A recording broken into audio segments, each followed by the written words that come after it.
వాయుగుండం ప్రభావంతో ఉత్తరాంధ్ర జిల్లాలకు ఫ్లాష్ ఫ్లడ్స్ ఆకస్మిక వరదలు వచ్చే ప్రమాదం ఉందని వాతావరణ శాఖ అధికారులు నిపుణులు హెచ్చరిస్తున్నారు.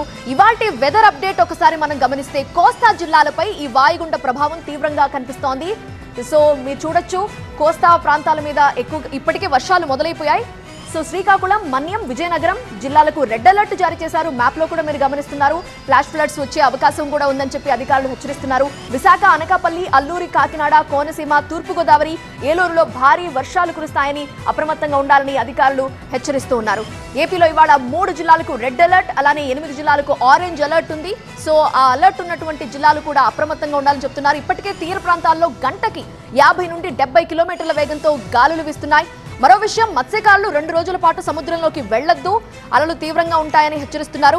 విశాఖపట్నం, కాకినాడ పోర్టుల్లో 3వ ప్రమాద హెచ్చరికని జారీ చేశారు. ఇది ఇవాల్టి వెదర్ అప్డేట్ వాతావరణ శాఖ నుంచి.